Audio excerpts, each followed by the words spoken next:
مقام و مرتبہ، عظمت و شان، جس انداز میں اس کا ذکر کلام مجید میں کیا ہے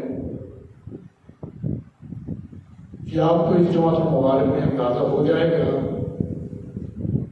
ہماری ناقص عقل، ناقص علم نبی پاک علیہ الصلوۃ والسلام کی رفعتوں کو، شانوں کو، عظمتوں کو کمال کو ہم بیان تو نہیں کر سکتے، لیکن اتنا ضرور ہے کہ رسول اللہ صلی اللہ علیہ وسلم کے عظمت و شان کے جو عظیم باب ہیں ان سے ہم لطف تو اٹھا سکتے ہیں۔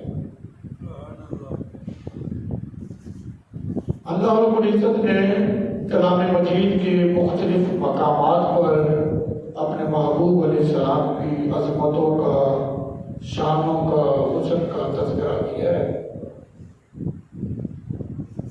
محدثین نے جو حدیث پاک میں ذکر کرنے لگا ہوں، محدثین اس حدیث پاک کو حدیث حمار کے نام سے اس کو ذکر کرتے ہیں۔ حمار یہ عربی میں گدھے کو کہتے ہیں، حدیث حمار۔ جب مسلمانوں نے خیبر کا قلعہ فتح کیا تو مال غنیمت میں نبی کریم علیہ السلام کو ایک سیاہ رنگ کا گدھا جو ہے وہ بھی ملا۔ اس کا رنگ تو سیاہ تھا، کالا تھا، لیکن اس کے مقدر بڑے سفید تھے۔ وہ حضور علیہ السلام کو مال غنیمت میں ملا۔ اس گدھے نے، اس حمار نے نبی کریم علیہ السلام کی بارگاہ میں عرض کی کہ میرے جو جد اعلیٰ ہیں اس سے 60 گدھے پیدا ہوئے اور یہ ہمارے خاندان کا شرف ہے۔ اس حمار نے، اس گدھے نے کہا کہ یہ ہمارے خاندان کا، ہماری نسل کا یہ شرف ہے کہ ہماری پشت پر اگر کسی نے سواری کی ہے تو وہ اللہ کے نبی نے کی ہے۔ اللہ کے نبی کے سوا کوئی ہماری پشت پر آج تک سوار نہیں ہو سکا۔ وہ گدھا کہنے لگا کہ میں اپنے اس نسل اور خاندان میں سے آخری ہوں، اور اے اللہ کے حبیب آپ آخری نبی ہیں۔ اس حمار اور اس گدھے کے علم پر قربان جائیں کہ ختم نبوت کا اعلان تو وہ بھی کر رہا ہے کہ یا رسول اللہ صلی اللہ علیہ وسلم آپ کے بعد کوئی نبی نہیں ہے، میرے بعد میری نسل میں سے کوئی گدھا نہیں ہے، لہذا میری پشت پر بھی آج تک کوئی سوار نہیں ہو سکا۔ اس حمار نے عرض کی، میں اس سے پہلے جب خیبر کا قلعہ فتح ہوا ہے تبھی وہ حمار نبی پاک علیہ السلام کے پاس آیا نا مال غنیمت میں۔ اس نے عرض کی، اس حمار نے، اس گدھے نے عرض کی کہ میں پہلے یہودیوں کے قبضے میں تھا، میرا مالک ایک یہودی تھا، اس نے بڑی کوشش کی میری پشت پر سوار ہونے کی، لیکن وہ جب بھی سوار ہونے کی کوشش کرتا میں اس کو زمین پر گراتا۔ میں نے اپنی پشت کو اس یہودی سے پلید نہیں ہونے دیا، یا رسول اللہ صلی اللہ علیہ وسلم میں نے اس کو سوار نہیں ہونے دیا۔ تو پھر وہ کیا کرتا تھا، وہ حمار حضور کی بارگاہ میں عرض کرتا ہے کہ وہ یہودی مجھے سزائیں دیتا، مجھے بھوکا رکھتا، مجھے پیاسا رکھتا، مجھ پہ گندے برساتا، کہتے ہیں وہ جو بھی کرتا رہا میں نے اس کو اپنے اوپر سوار نہیں ہونے دیا۔ بلاخر میری قسمت، میں آپ کے قدموں میں حاضر ہوں، میری یہ پشت حاضر ہے، یا رسول اللہ صلی اللہ علیہ وسلم آپ اس پر سواری فرمائیں۔ نبی کریم علیہ السلام نے اس حمار کا نام رکھا یافور، یافور اس کا نام رکھا۔ سرکار علیہ السلام جب اس کو بلاتے تھے یا یافور،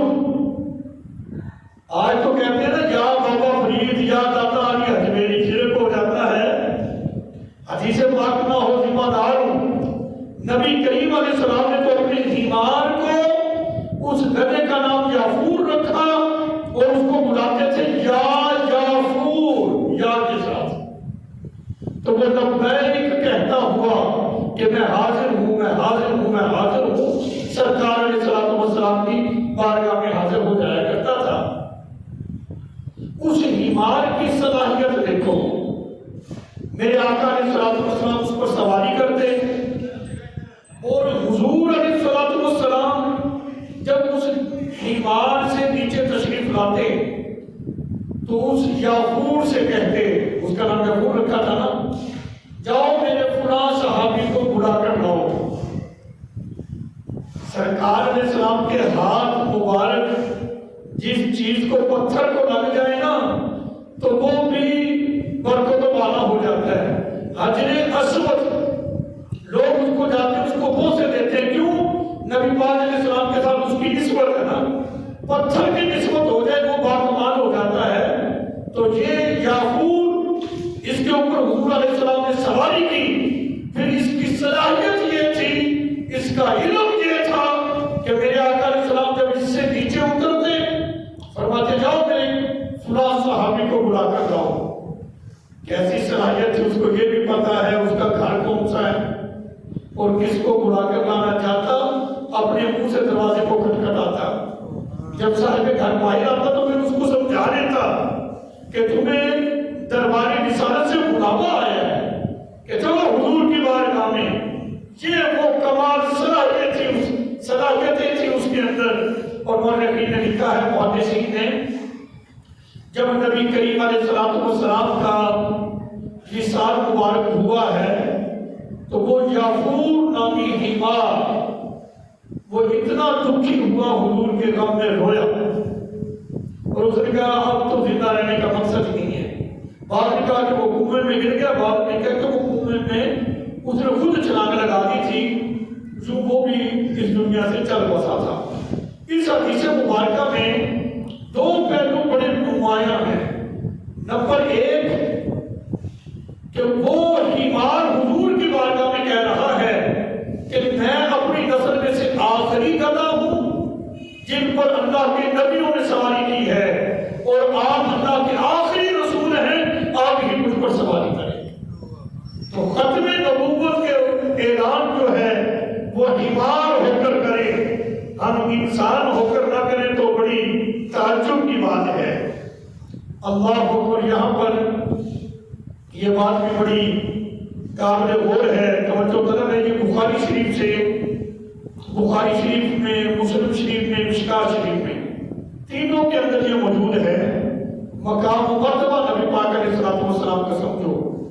میدان محشر میں شدت کی گرمی ہوگی، لوگ چلتے جائیں گے، ایک مقام پر لوگوں کو روک دیا جائے گا، روک جاؤ. اب اتنی شدت کی گرمی ہے اور امید پر چل رہے تھے، جب ان کو روکا جائے گا تو وہ لوگ سوچیں گے کہ ہم اس مشکل سے نجات پانے کے لیے کیا کریں.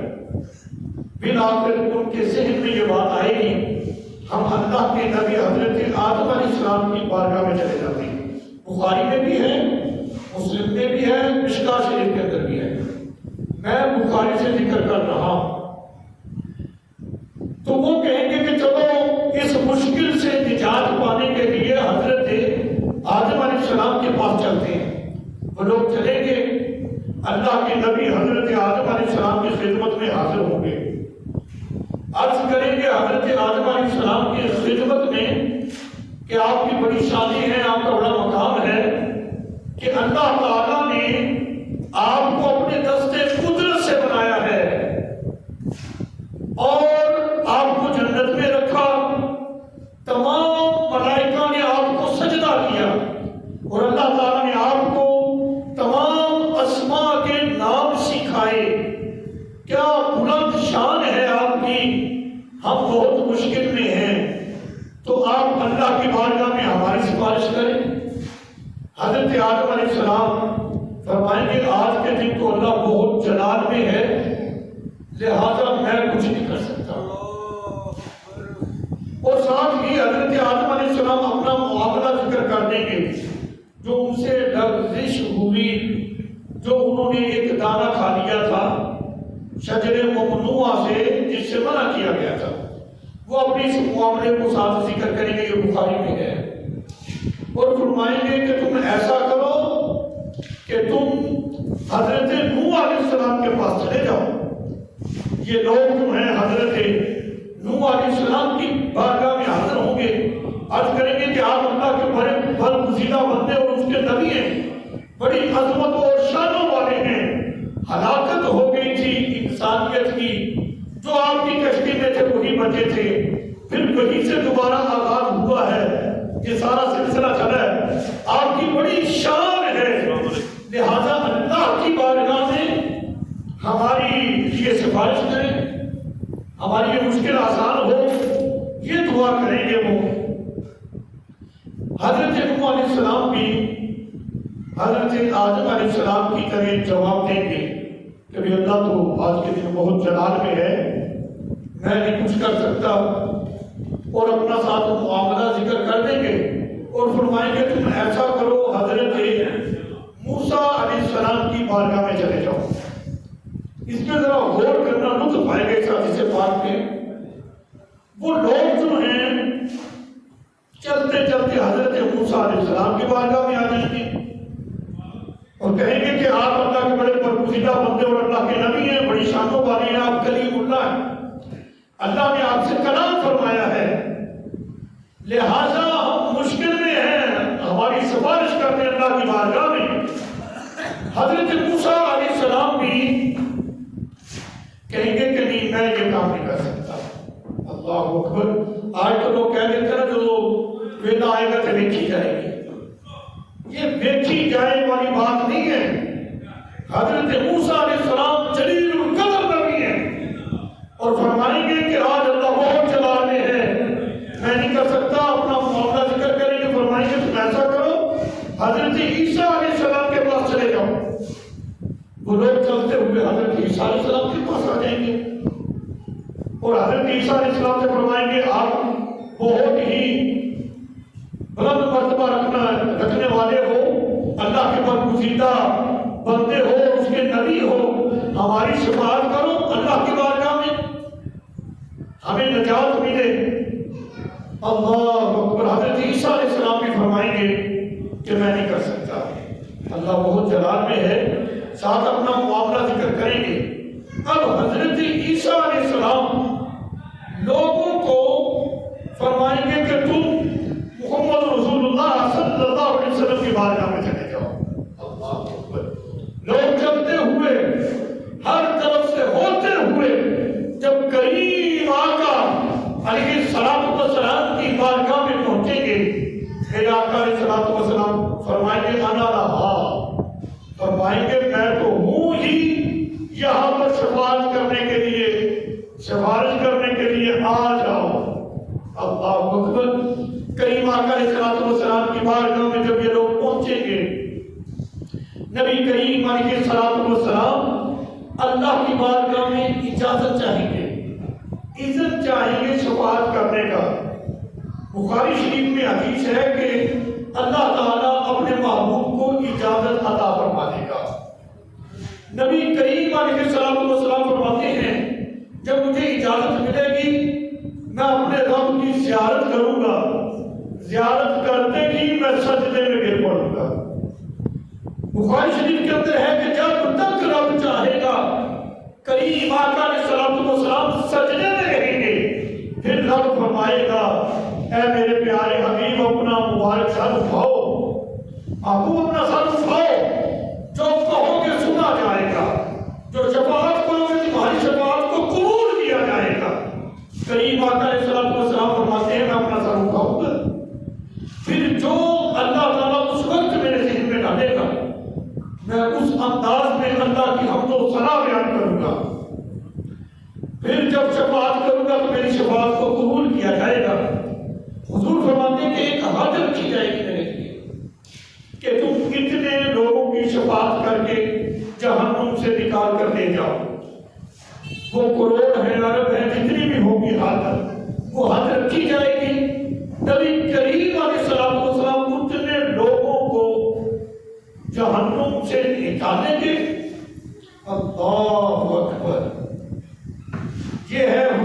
السلام کی شان، ان لوگوں کو جہنم سے نکالیں گے اور جنت میں داخل کر دیں گے، جنت میں پہنچا دیں گے۔ کریم آقا علیہ السلام فرماتے ہیں میں دوسری مرتبہ پھر رب کی بارگاہ میں آ جاؤں گا اور آ کر اپنا اجازت چاہوں گا کہ مجھے شفاعت کی اجازت دی جائے۔ اللہ تعالیٰ اجازت عطا فرما دے گا۔ پھر حضور فرماتے ہیں کہ میں رب کی زیارت کروں گا تو سجدے میں گر پڑوں گا، جب تک رب چاہے گا سجدے میں حضور رہیں گے۔ پھر رب فرمائے گا محبوب اپنا سر اٹھاؤ۔ نبی کریم علیہ السلام فرماتے ہیں میں سجدے سے اپنا سر اٹھاؤں گا، اللہ کی حمد و ثنا بیان کروں گا اور مجھ سے کہا جائے گا جو تم مانگو گے تمہیں دیا جائے گا، شفاعت کرو گے تمہاری شفاعت کو قبول کیا جائے گا۔ جب سرکار شفاعت کریں گے اللہ تعالیٰ پھر ایک حد رکھے گا کہ تم اتنے لوگوں کو جہنم سے نکال کر لے جاؤ۔ نبی پاک علیہ السلام اسی حد کے مطابق لوگوں کو جہنم سے نکالیں گے اور جنت میں لے جائیں گے، ان کو جنت میں پہنچا دیں گے۔ حدیث مبارکہ میں آتا ہے کریم آقا علیہ السلام بخاری سے پڑھ رہا ہوں، تیسری مرتبہ پھر رب کی بارگاہ میں آ جائیں گے، رب کی بارگاہ میں آ جائیں گے، پھر عزت کی اجازت چاہیں گے کہ مجھے شفاعت کی اجازت دی جائے۔ اللہ تعالیٰ اپنے محبوب کو اجازت عطا فرما دے گا۔ سرکار فرماتے ہیں میں رب کی زیارت کروں گا، سجدے میں گر پڑوں گا، پھر رب جب تک چاہے گا آپ سجدے میں رہیں گے اور پھر رب فرمائے گا محبوب اپنا سر اٹھاؤ۔ میرے آقا علیہ السلام فرماتے ہیں میں اپنا سر سجدے سے اٹھاؤں گا، چونکہ رب نے یہ فرمایا تھا محبوب سر اٹھاؤ، جو کہو گے سنا جائے گا، جو تم شفاعت کرو گے تمہاری شفاعت کو قبول کیا جائے گا۔ سرکار علیہ السلام رب کی بارگاہ میں سفارش کریں گے اپنی گناہگار امتیوں کی، رب پھر فرمائے گا اتنے لے جاؤ، ایک حد ہوگی، سرکار ان گناہگار امتیوں کو جہنم سے نکال کر جنت پہنچا دیں گے۔ 3 مرتبہ ایسا ہوگا۔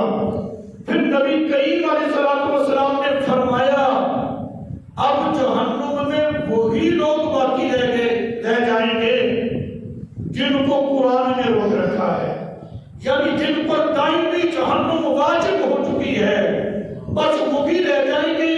ان کے علاوہ سب کو کریم آقا علیہ السلام رب کی بارگاہ میں شفاعت کر کے جنت میں لے جائیں گے۔ پھر اس وقت نبی پاک علیہ السلام یہ صحابہ کے سامنے بیان کر رہے تھے، پھر آپ نے قرآن مجید کی آیت تلاوت فرمائی سرکار نے، عَسَىٰ أَن يَبْعَثَكَ رَبُّكَ مَقَامًا مَحْمُودًا، فرمایا یہ ہے مقام محمود جو تمہارے رب نے تمہارے محبوب علیہ السلام کو عطا فرمایا ہے۔ تو یہ شان ہے کریم آقا علیہ السلام کی، نفسی کا عالم ہوگا۔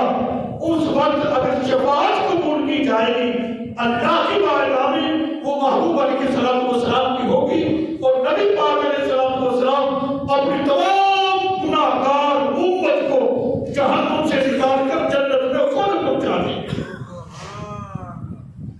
مجھے بتاؤ انسان اپنی زندگی میں اگر پیار کرے تو پھر آگے بندہ حضور سے ہی کرے کہ سرکار علیہ السلام وہ ہستی ہے جو قبر میں بھی کام آئیں گی، میدان محشر میں حضور نے کام آنا ہے، اور ہماری بخشش اللہ کی بارگاہ سے نبی کریم علیہ السلام نے کروانی ہے۔ اور آپ کو لطف ملے گا، میں ایک اور حدیث مبارکہ بخاری سے ہی پڑھنے لگا ہوں۔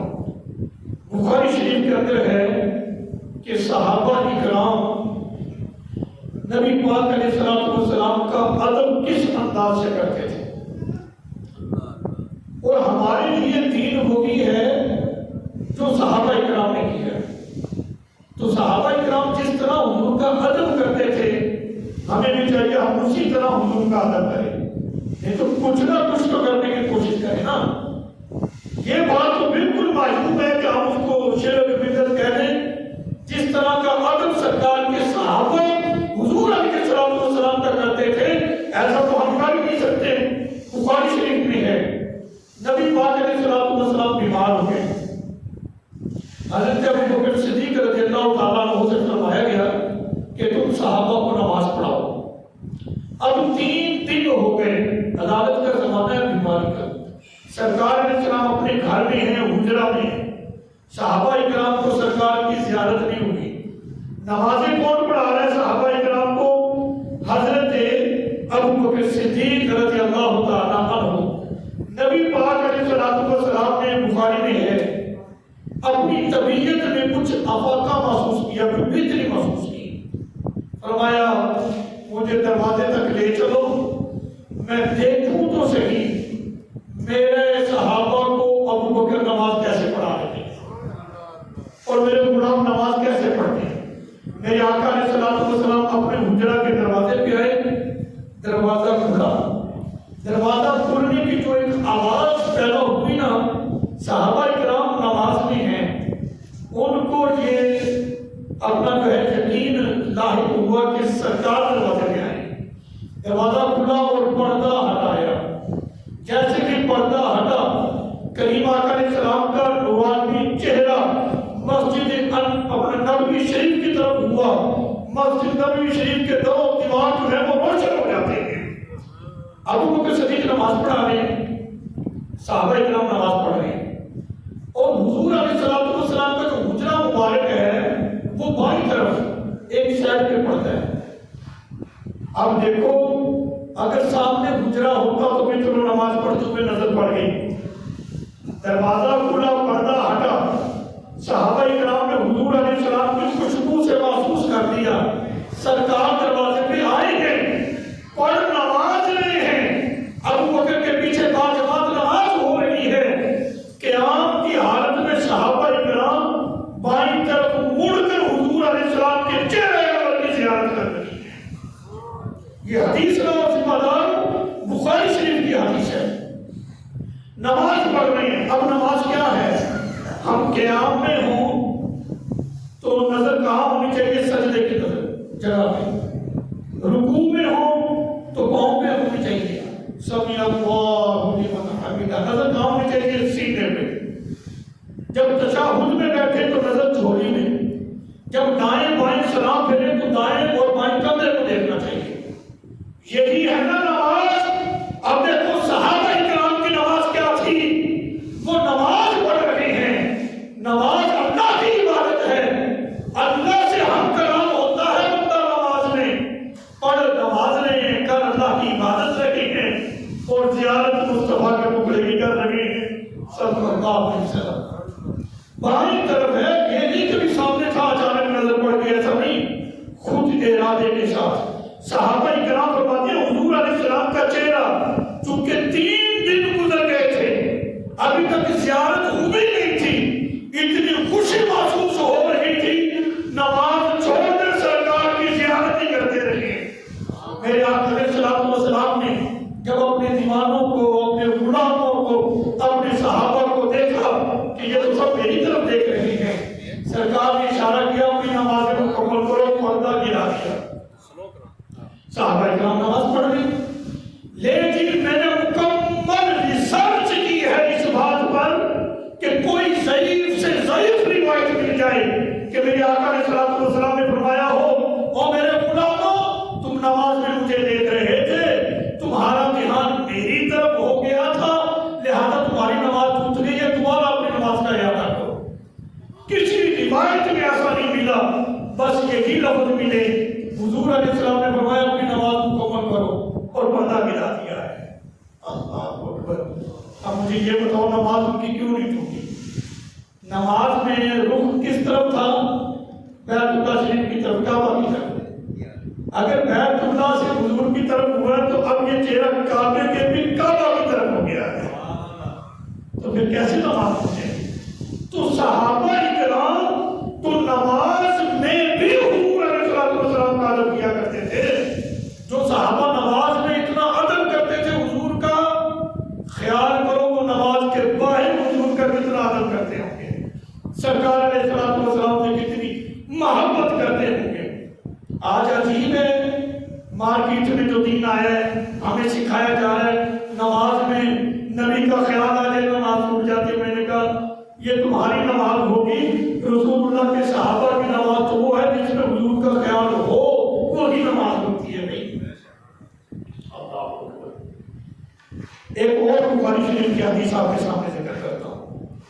میرے آقا علیہ السلام صلح کروانے کے لیے چلے گئے، قبائل میں جھگڑا ہو جاتا ہے، صلح کروانے کے لیے گئے، واپسی میں تاخیر ہو گئی، مؤذن نے اذان کہی، حضرت ابو بکر صدیق رضی اللہ تعالیٰ عنہ نے جماعت کھڑی کر دی، نماز پڑھانا شروع کر دی۔ یہاں انہوں نے نماز شروع کی، ادھر سرکار علیہ السلام نے تشریف لیا ہے۔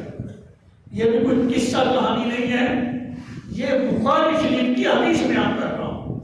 نبی پاک علیہ السلام تشریف لے آئے اور ادھر حضرت ابو بکر صدیق رضی اللہ تعالیٰ عنہ نے نماز پڑھانا شروع کر دیا۔ جب سرکار علیہ السلام تشریف لائے، صحابہ کو معلوم ہوا تو انہوں نے صفوں میں راستہ بنا دیا، جیسے اتر کوئی عظیم شخصیت آ جائے ان کے لیے راستہ بنا دیا جاتا ہے، پروٹوکول دیا جاتا ہے۔ صحابہ کرام نبی پاک علیہ السلام کو پروٹوکول دے رہے ہیں، عزت اور ادب کیسے کیا؟ نماز میں صفوں کے درمیان راستہ بنا دیا۔ حضور علیہ السلام پیچھے نہیں کھڑے ہوئے۔ ہمارے لیے شرعی حکم کیا ہے؟ اگر نماز ہو رہی ہو ہم پیچھے سے آئیں تو صفوں کو چیر کر آگے نہ جائیں، اس طرح تو نماز میں خلل پیدا ہوگا۔ پیچھے جہاں بھی جگہ مل جائے وہیں پہ کھڑے ہو کر نماز پڑھنا شروع کر دو، ٹھیک ہے؟ یہ ہے ہمارے لیے حکم۔ لیکن نبی پاک علیہ السلام جب تشریف لائے تو صحابہ نے راستہ چھوڑ دیا۔ اب صحابہ نے راستہ چھوڑا ہے، اگر یہ عمل درست نہ ہوتا تو سرکار خود پیچھے کھڑے ہو جاتے۔ سرکار علیہ السلام بھی ان صفوں میں داخل ہوئے، آگے جانا شروع کر دیا۔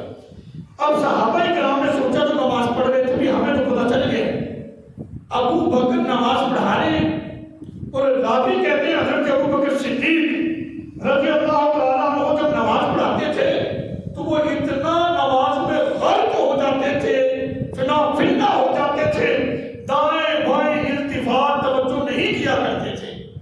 صحابہ کرام نے دائیں ہاتھ کی ہتھیلی کا باطن بائیں ہاتھ کی ہتھیلی کے ظاہر پہ مارنا شروع کر دیا، ایسے تسبیح اس کو کہتے ہیں، ایسے زور سے مارنا شروع کر دیا۔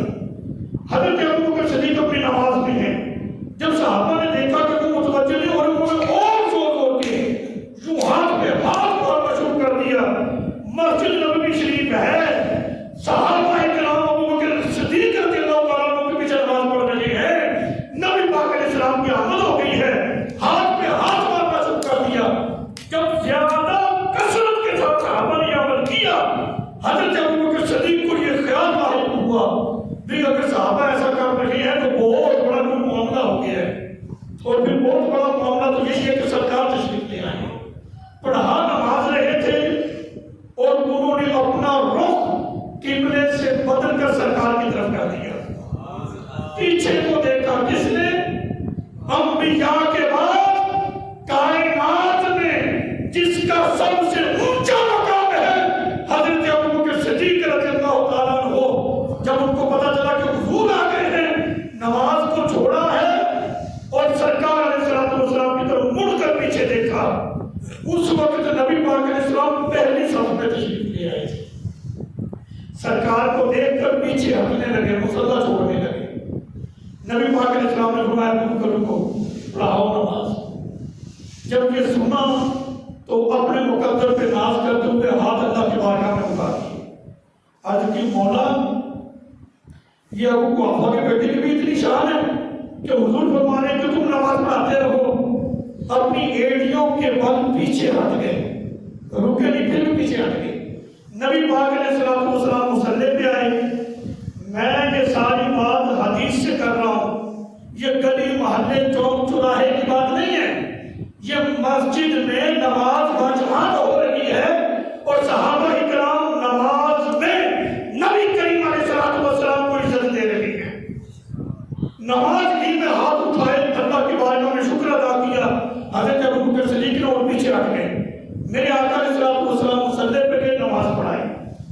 جب نماز مکمل ہو گئی، یہ بخاری شریف میں ہے، میرے آقا علیہ السلام نے فرمایا ابو بکر کس چیز نے تجھے منع کیا اپنا جو ہے مصلی پر رکنے سے؟ میں تو کہہ رہا تھا رکو اور نماز پڑھاؤ، تم پیچھے کیوں ہٹے ہو؟ حضرت ابوبکر صدیق رضی اللہ تعالیٰ عنہ عرض کرنے لگے یا رسول اللہ ابو قحافہ یہ ان کے والد کا نام ہے، ابو قحافہ کے بیٹے کی یہ اوقات ہے کہ آپ کے آگے کھڑا ہو کر میں نماز پڑھاؤں؟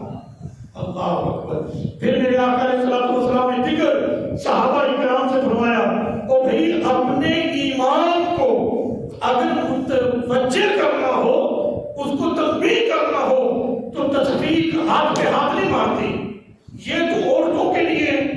اگر نماز میں عورتیں ہوں امام بھول جائے، مردوں میں سے کوئی بھی لقمہ نہ دے، کسی خاتون کو پتہ چلا ہے تو وہ اگر اپنے امام کو متنبہ کرنا چاہتی ہے تو وہ بولنے کے لیے کوئی تسبیح نہیں پڑے گی، کیونکہ عورت کی آواز بھی عورت ہوتی ہے، وہ اپنے ہاتھ پر ہاتھ مارے گی ایسے۔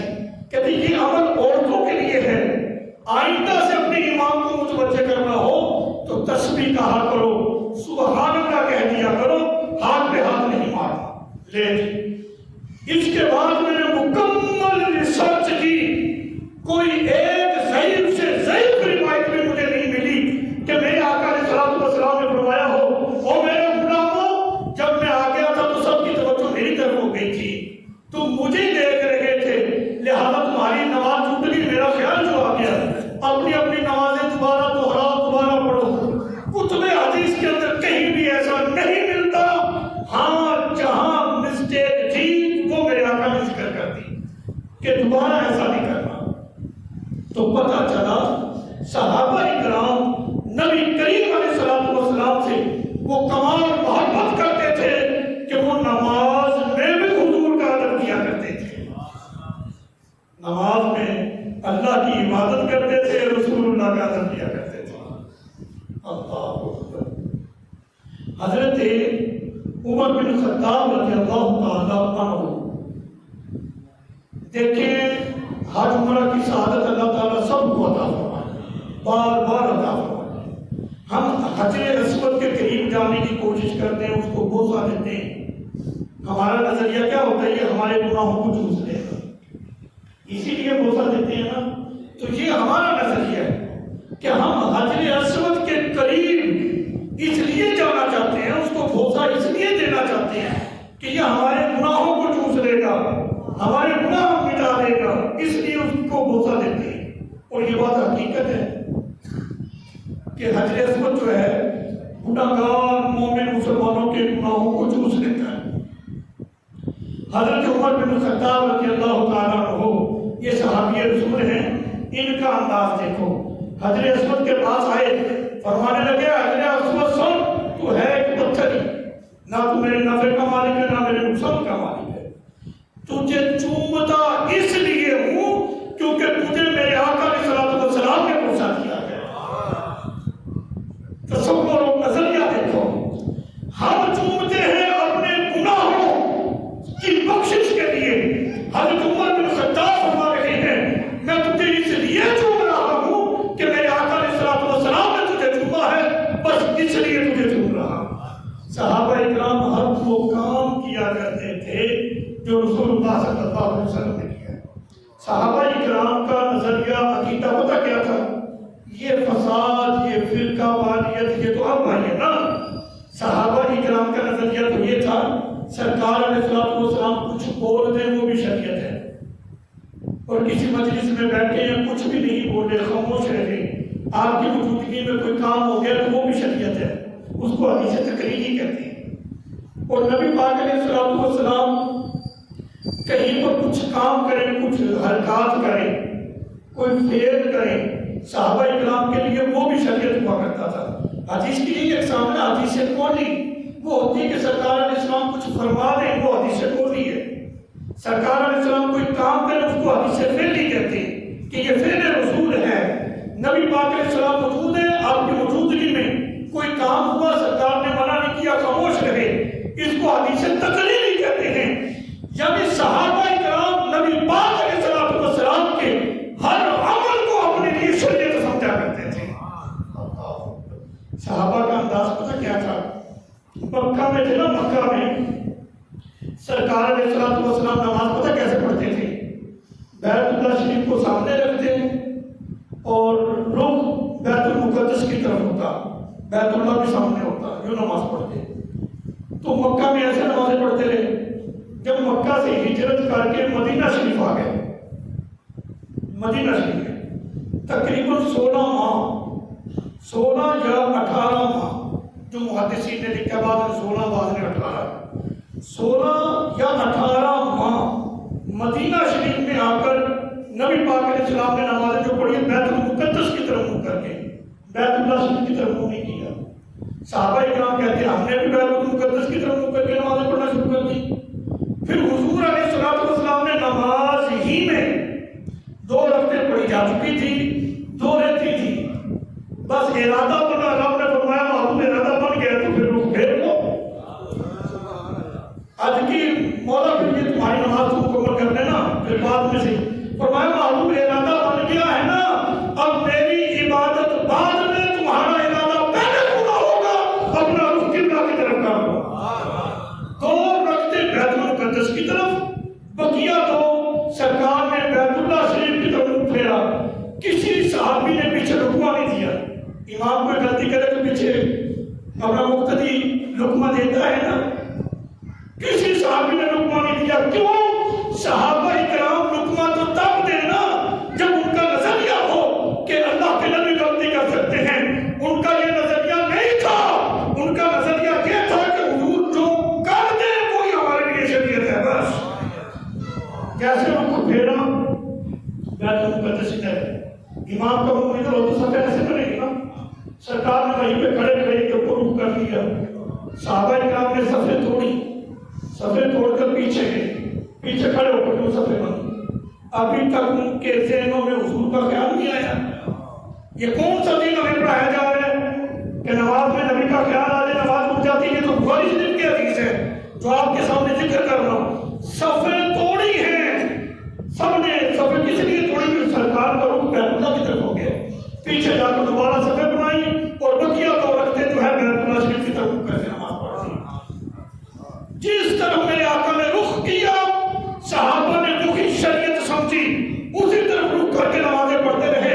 اور جب بیت اللہ شریف کی طرف منہ کیا ہے، کسی قسم کا نماز میں کسی صحابی نے کوئی لقمہ نہیں دیا، کوئی اعتراض نہیں کیا، بلکہ ہر فعل نبی پاک علیہ السلام کا وہ اپنے لیے شریعت سمجھا کرتے تھے اور اسی طرح کر دیا کرتے تھے. صحابہ کا انداز پتہ کیا تھا؟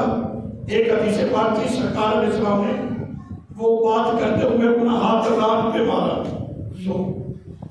تو راوی حدیث اس حدیث کو جب بیان کرتے تھے نا، جب اس لفظ پہ پہنچتے تھے اپنا ہاتھ ران پہ مارتے تھے. کہتے یہ ایسا کیوں کہتے تھے؟ حضور نے ایسا کیا تھا. ایک صحابی نے گھوڑا لیا، میدان میں آئے جا رہے تھے، ایک جگہ پہ جا کے اپنے گھوڑے کو گھمایا اور پوچھا ایسا کیوں کر رہے ہو؟ کہتے کوئی کام تو نہیں ہے. میں ایک مرتبہ حضور علیہ السلام کے ساتھ تھا، سرکار نے یہاں کر اپنے گھوڑے کو گھمایا تھا، اس لیے میں گھوڑا گھما رہا. میرے دادا مرشد محدث اعظم پاکستان مولانا سردار صاحب رحمۃ اللہ علیہ جب وہ حدیث پڑھاتے تھے، اتنا بڑا پھر رسول مگر ہو کر حدیث پڑھاتے تھے. حدیث پڑھاتے ہوئے کہیں لفظ آتے نا، سرکار مسکرائے ہیں. تمام طالب علموں سے کہتے بچوں تم بھی مسکراؤ. اس لفظ پر حضور مسکرائے تھے. اور حدیث پڑھاتے ہوئے کسی لفظ پہ آتا کہ سرکار علیہ السلام یہاں پر روئے تھے تو کہتے بچوں تم بھی رو، کیونکہ اس لفظ پر آ کر سرکار بھی روئے تھے. یہ انداز تھا محبت والوں کا. اب تو ان لوگوں نے امت کو تقسیم کر کے رکھ دیا ہے. میں کہتا ہوں یہ امت جب تک رسول اللہ صلی اللہ علیہ وسلم سے محبت کرتی رہے گی، یہ امت دنیا پہ غالب رہے گی. ہمیشہ زوال کا شکار بندہ اس وقت ہوتا ہے جب اپنے آقا سے ٹوٹتا ہے. جب تک امت ہی اپنے نبی سے جڑا رہے وہ دنیا میں بھی کامیاب ہے، قبر میں بھی کامیاب ہے، میدان محشر میں بھی کامیابی اسی کے قدم چومے گی جس نے زندگی رسول اللہ صلی اللہ علیہ وسلم کی محبت میں گزاری ہو. اللہ وہ کمال کا انداز تھا. حضرت عثمان غنی رضی اللہ تعالیٰ عنہ صحابہ کرام جب گئے نا مکہ، مدینہ سے مکہ، تو وہاں مشرکین نے کہا کہ بھی ہم نہیں آنے دیتے. ان کا خیال یہ تھا کہ یہ جنگ کے ارادے سے آ رہے. صلح حدیبیہ والا جو واقعہ ہے، اتنا وقت نہیں ہے، میں تھوڑا سا اشارہ دوں گا. صلح حدیبیہ کے سارے معاملات طے ہو گئے. حضرت عثمان غنی رضی اللہ تعالیٰ عنہ گئے تھے. انہیں کے رشتے دار تھے، وہ معاملات طے کرنے کے لیے گئے، سارا معاہدہ طے ہو گیا۔ انہوں نے کہا عثمان یہ بیت اللہ شریف سامنے ہے، معاہدہ طے ہو گیا ہے، بقیہ کو تو ہم نہیں کرنے دیتے، تم آگے ہو نا، تم کعبے کا طواف کر کے ہی جاؤ، کر لو تم۔ اب صحابہ اکرام تقریباً 6 سال کے بعد آئے تھے مکہ میں، 6 سال کا عرصہ گزر گیا تھا، بیت اللہ شریف سے ترسے ہوئے تھے۔ جلیل القدر صحابہ اکرام حضور کے ساتھ تھے، حضرت ابوبکر صدیق، حضرت عمر فاروق، جلیل القدر صحابہ اکرام۔ حضرت عثمان غنی کو یہ آفر انہوں نے دی کہ یہ بیت اللہ سامنے کر لو کعبے کا طواف۔ اگر کعبے کا طواف کرتے تو یہ اللہ کی عبادت ہی تھی نا، اس میں کوئی حرج تو نہیں تھا۔ لیکن حضرت عثمان غنی رضی اللہ تعالیٰ عنہ کا عشق دیکھو حضور کے ساتھ، حضور کا ادب، حضور کی محبت دیکھو، کہنے لگے ہمارا بیت اللہ شریف کے ساتھ جو تعلق ہے وہ حضور کی وجہ سے ہے، اگر سرکار علیہ الصلوۃ والسلام بیت اللہ شریف کا طواف آپ نہیں کر سکتے تو میں بھی نہیں کروں گا۔ بیت اللہ شریف کا طواف نہیں کیا، ایسے ہی واپس لوٹ گئے۔ یہ کمال ادب تھا صحابہ کرام کا نبی کریم علیہ الصلوۃ والسلام کے ساتھ۔ آج ہماری صورتحال کیا ہے؟ نماز پڑھنی جتنے مرضی پڑھنی ہے، وہ بیت اللہ شریف کا حرم شریف میں کعبے کا طواف تھا۔ حضرت عثمان غنی رضی اللہ تعالیٰ عنہ نے رسول اللہ صلی اللہ علیہ وسلم کے بغیر بیت اللہ شریف کا طواف بھی نہیں کیا تھا۔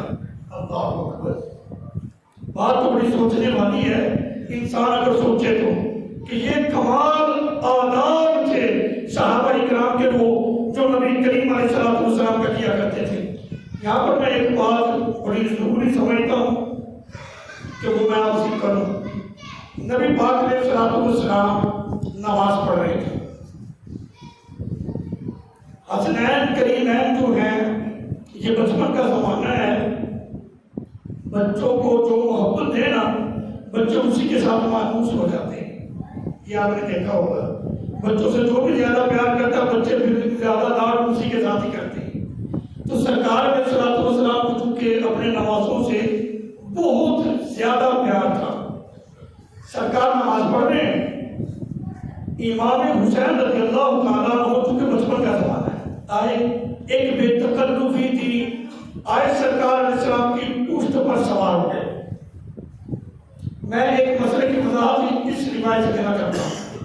آپ کی پشت پر سوار ہو گئے، نبی کریم علیہ الصلوۃ والسلام نے اس وقت تک اپنا مبارک سر جو ہے وہ سجدے سے نہیں اٹھایا جب تک کہ امام حسین اپنی مرضی سے آپ کی پشت سے اتر نہیں گئے۔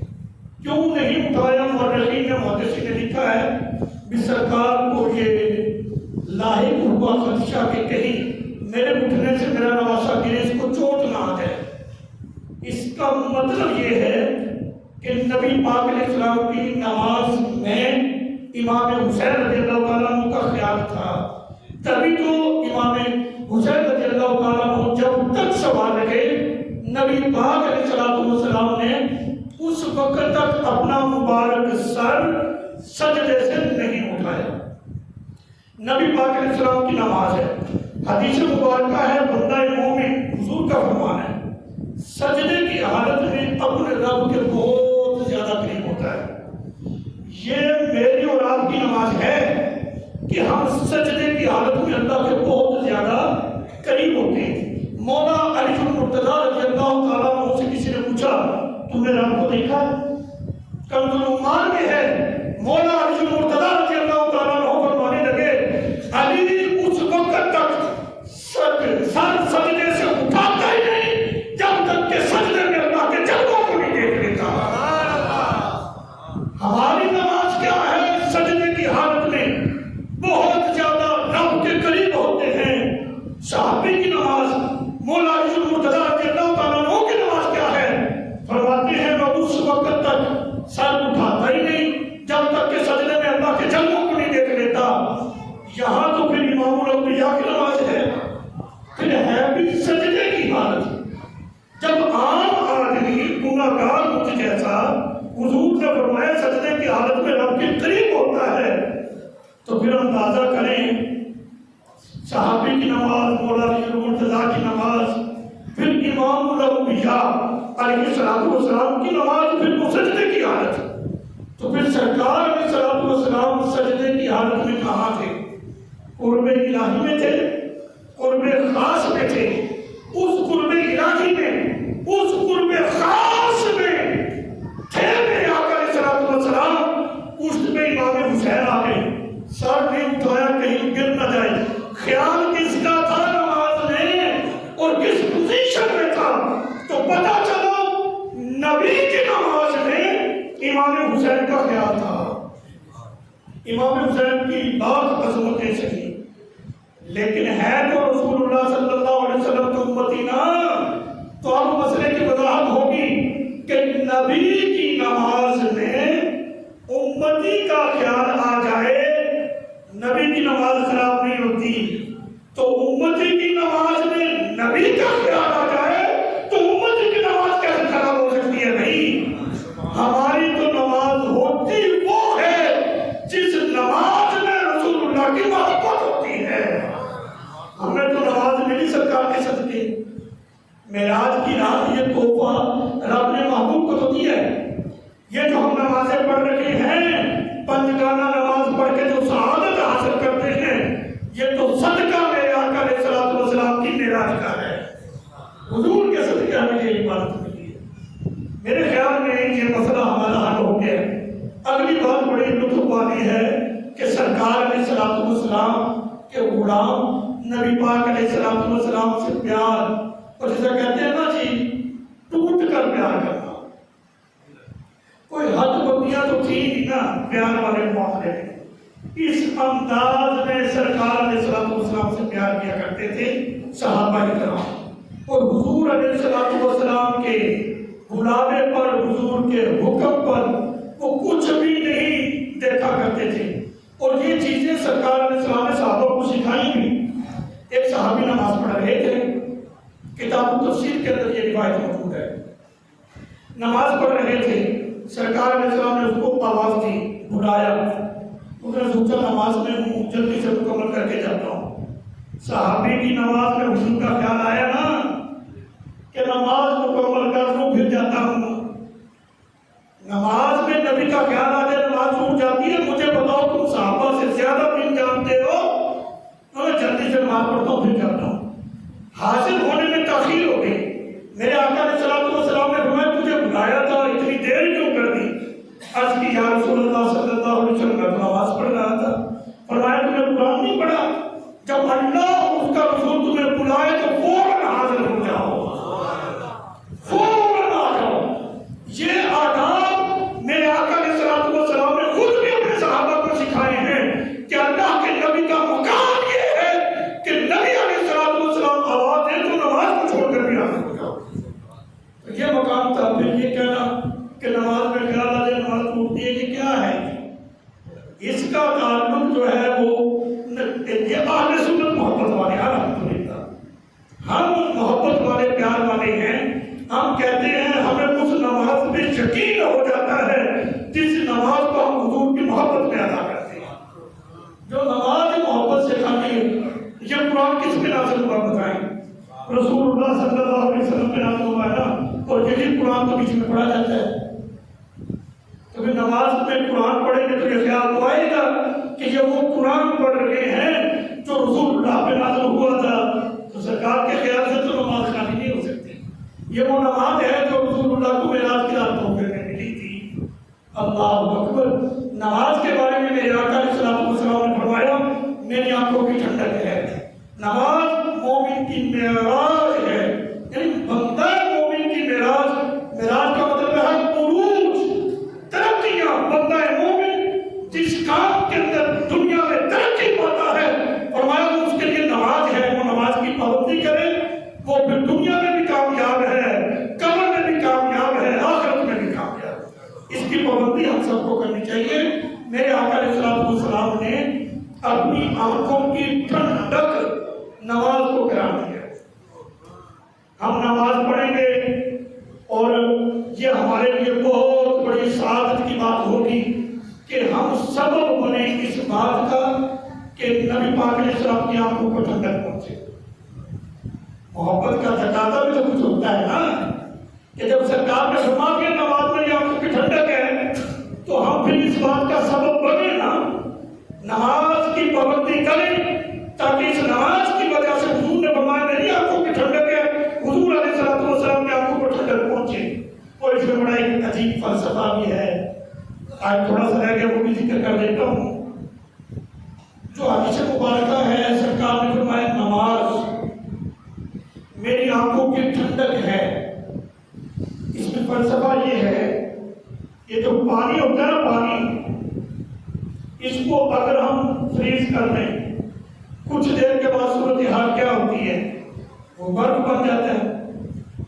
اور اسی کو اگر ہم چولہے پہ چڑھا دیں کچھ دیر گزرنے کے بعد صورتحال کیا ہوتی ہے، وہ دوبارہ پانی بن جاتا ہے. میرے آقا علیہ السلام نے فرمایا نماز میری آنکھوں کی ٹھنڈک ہے. مطلب یہ ہے کہ دنیا میں جو نماز پڑھ کر میری آنکھوں کو ٹھنڈک پہنچائے گا، میدان معاشر میں اللہ کی عزت و جلال کی وجہ سے جو آنسو نکلیں گے یہ اسی کے لیے نکلیں گے جس نے دنیا میں نماز پڑھ کر میری آنکھوں کو ٹھنڈک پہنچائے گا. تو نماز ایک ایسی چیز ہے جو ہمیں دنیا میں بھی سرخرو کر دے گی، قبر میں بھی سرخرو کرے گی، میدان معاشر میں بھی سرخرو کر دے گی. یعنی نماز کا فیضان یہ ہے کہ بندہ دنیا آخرت میں کامیاب کی ہے. قبر کے سوالات اسی کے لیے آسان ہوں گے. رسول اللہ صلی اللہ علیہ وسلم کی پہچان اس کو نصیب ہوگی جس نے میرے آقا علیہ السلام کو دنیا میں رہ کر نماز کی صورت میں سرکار کی آنکھوں کو ٹھنڈک پہنچائی.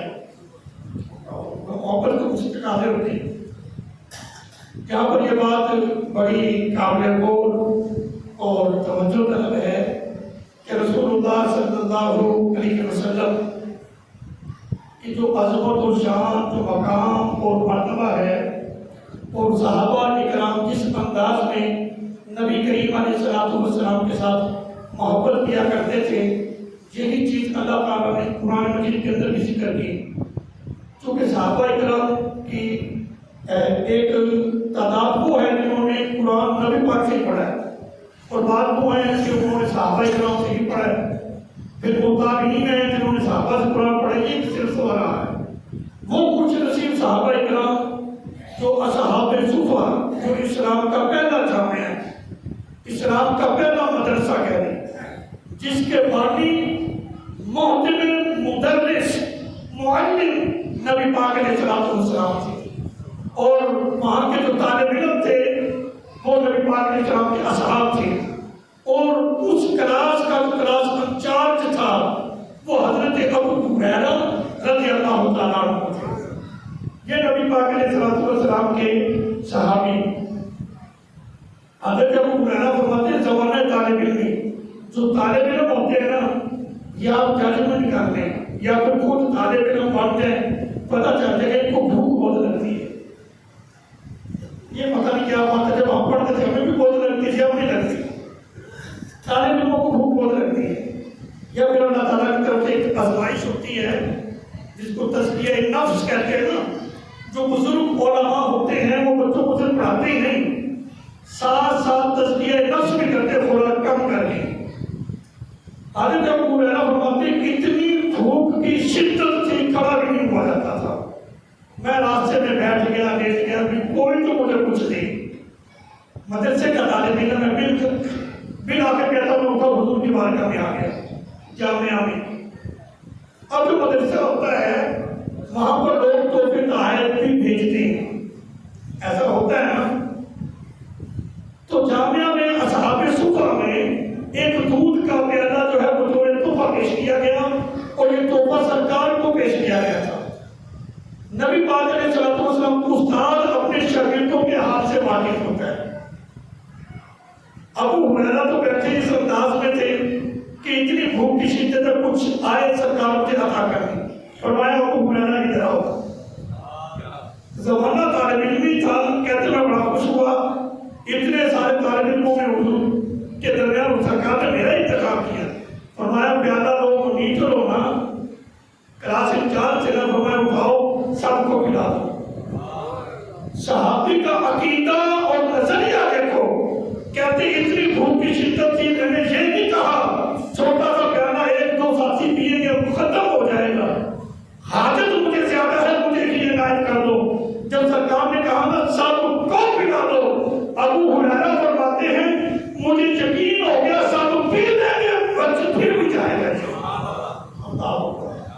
میں نے شروع کیا سب نے پی لیا. وہ چھوٹا سا پیالہ کتنے لیٹر دودھ ہوگا بتائیں گے؟ تقریباً 70 کے لگ بھگ 68 70 60 اتنے طالب علم وہاں پر ہوا کرتے تھے. ہم وقت جو سرکار علیہ السلام کے پاس پڑھا کرتے تھے طالب علم تھے. سب نے وہ دودھ پیا, کچھ بھی کم نہیں ہوا. یہ اپنا جو ہے حدیث مبارکہ صرف ایک حدیث کی کتاب ہے, مختلف کتب حدیث کے اندر یہ موجود ہے. سب نے پی لیا. فرمایا میرے آقا علیہ السلام نے ابو ہریرہ تم پی لو, پی لیا. فرمایا اور پی لو, اور بھی. فرمایا اور پی لو, ابھی چاہتے اور بھی. فرمایا اور پینا تو اور پی لو. حضور آپ تو بس ہو گئی ہے. میرے آقا علیہ السلام نے خود نوش کر کے اس کو ختم فرمایا. یہاں پر چند چیزیں ملتی ہیں. نمبر 1, دین کے راستے میں اگر کوئی مشکل آ جائے اس پہ صبر کرنا, یہ صحابہ کی سنت ہے. دین کے حصول میں یہ ایک تاریخ ہے. علم دین حاصل کرتے ہوئے مشقتیں بچے کو آتی ہیں, اور بچے کہتے ہیں بھوک بہت تنگ کرتی ہے. میں بچوں کو یہی بات کرتا ہوں, یہ بھوک تمہیں لگے گی کیونکہ صحابہ کرام کو بھی لگی ہے. یہ جتنی بھوک لگے گی, علم کا فیضان, علم کا نور اتنا ہی زیادہ تمہیں آ جائے گا. اور میرے آقا علیہ السلام کا معجزہ یہ ہے کہ اتنی برکت ہوئی کہ سب نے سیر ہو کر پیا, لیکن اس سے تو کچھ کام ہوا بھی نہیں. اور میں نے بڑی ریسرچ کی ہے, یہ ٹائم مکمل ہو گیا ہے کہ وہ مدرسہ تھا. مدرسہ ہم بھی بناتے ہیں. مدرسہ بناتے ہوئے سب سے پہلے یہ ہوتا ہے باورچی خانہ کہاں بنے گا. باورچی خانہ بنایا جائے, ایک ٹائم 2 ٹائم 3 ٹائم یہ ہوتا ہے نا. یہ سارے معاملات پہلے ہوتے ہیں, ان کے معاملات کو پہلے جو ہے وہ اکٹھا کیا جاتا ہے. اتنے طالب علموں کو رکھنا تو ان کی خوراک کا انتظام کرو. اصحاب صوفہ کا کوئی باورچی نہیں تھا. کتنا توکل تھا ان کا مضبوط اللہ کی ذات پر کہ علم دین کے حصول میں نکلے ہیں, لیکن کھانے پر نہیں انہوں نے اعتماد کیا, اللہ پر بھروسہ کیا ہوا تھا. پھر علم کا نور, علم کا فیضان ایسا ملا ہے, 1400 سال سے زائد عرصہ گزر گیا, 1500 سال ہو گئے. علم کا فیضان اگر آج تک ہم تک پہنچا ہے, ان کی صحابہ کے صدقے پہنچا ہے. یہ ہے تو علم کے لیے کچھ مشقتیں اٹھانا پڑتی ہیں. دین کے راستے میں اگر کوئی بات ہو جائے, جیسے مسجد کی انتظامیہ ہے, مدرسے کی انتظامیہ کوئی بات کر دیتا ہے, اس کو برداشت کریں, اللہ اس پر بھی اجر عطا فرمائے گا. نہیں جی ٹائم ہو چکا ہے, جنہوں نے سنتے ہیں